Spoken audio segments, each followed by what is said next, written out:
Hello बच्चों, स्वागत है आपका मेरे YouTube चैनल में। आज हम समझने वाले हैं क्लास 10th और क्लास 12th का एक important topic resistance and combinations of resistance. So we have two types of combinations, one is series combination and other is parallel combination. So now we understand series combination of the resistance. ठीक है, चलो समझते हैं क्या होता है series combination में। So consider a system in which three resistance. Consider a system three resistance R1, R2 and R3 are connected in series with the cell as shown in figure. चलिए तो आज हम इसका फिगर बनाते हैं और देखते हैं कि तीन रजिस्टर्स R1, R2 और R3 को हम किस प्रकार से सीरीज फॉर्म में कनेक्ट कर सकते हैं। So first, this is the symbol of resistor. So first, second and this is third one. So this is the R1 resistor, R2 resistor and R3 resistor. Okay, all the resistors connected in series. Okay, with the cell. किसके साथ connect करना है? Cell के साथ connect करना है। Then इसी system को हम कनेक्ट करेंगे सेल के साथ।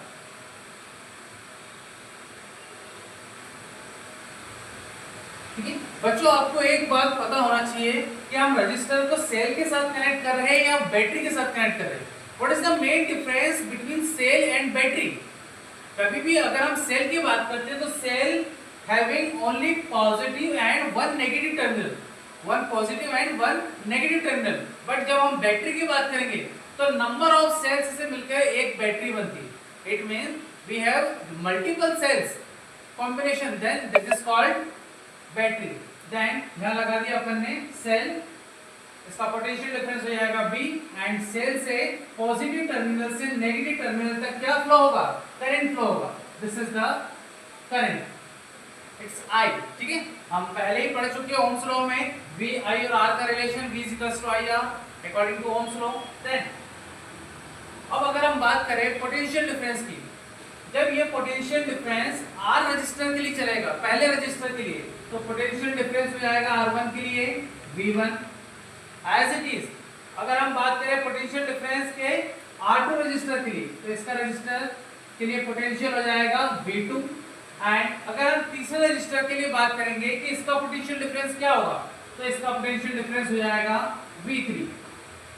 इट मींस हमें डायग्राम से या फिगर से इतनी चीजें समझ में आ रही है कि हाँ, हर रजिस्टर के लिए क्या डिफरेंट होगा?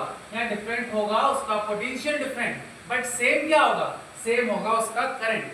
तो याद रखना, in the series combination potential difference is always different from each the register and current is same for all the registers. Clear है बेटा? करंट सेम होगा सभी रजिस्टर्स के लिए एंड पोटेंशियल डिफरेंस सभी के लिए अलग होगा, डिफरेंट होगा। क्लियर? नाउ सो हमारे पास अलग क्या है? अलग है potential difference. So first we find net potential difference. Net potential difference. So net potential difference, so let V is the net potential, then we write V is equals to V1 plus V2 plus V3. Then combinations of all the potential is called the net potential. V is equals to V1 plus V2 plus V3. It's clear?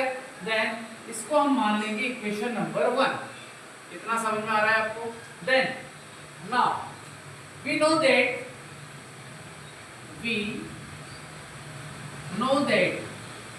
according to Ohm's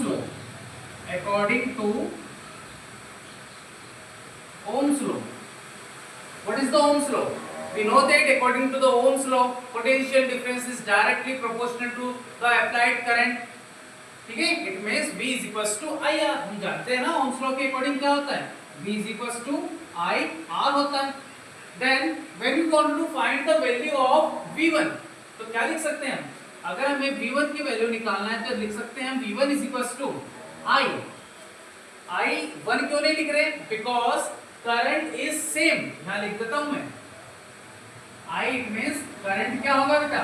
same होगा तीनों resistors के लिए, और जो potential होगा, potential क्या होगा? ये डिफरेंट होगा बेटा। पोटेंशियल क्या होगा? Different. Then we write V1 is equals to I same रहेगा इसलिए I को चेंज नहीं करेंगे, but R R1. Then as it is, value of V2 I R2 and value of V3 is I R3. This is the equation number 2, 3 and 4. क्या इतना समझ में आ रहा है आपको? Then now इक्वेशन 2, 3, 4 इन तीनों से हम वैल्यू V1, V2, V3 की उठा के किसमें पुटअप कर देंगे? इक्वेशन नंबर 1 में. Now put the value of V1, V2 and V3 in equation number 1. किसे पुटअप कर देंगे? V1, V2, V3 की वैल्यू उठा के इक्वेशन नंबर 1 में. What is the equation number 1? Equation number 1 is V is equals to V1 plus V2 plus V3.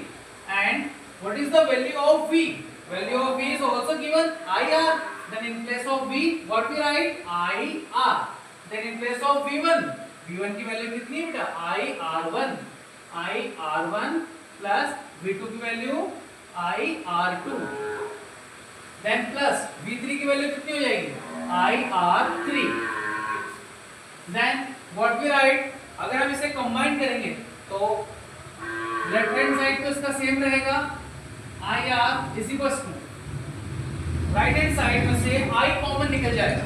Then I common आ गया, क्या बचेगा? R1 plus R2 plus R3. Then we write R1 plus R2 plus R3. Then cut here I to I. Then what is the remaining? Remaining is R is equals to R1 plus R2 plus R3.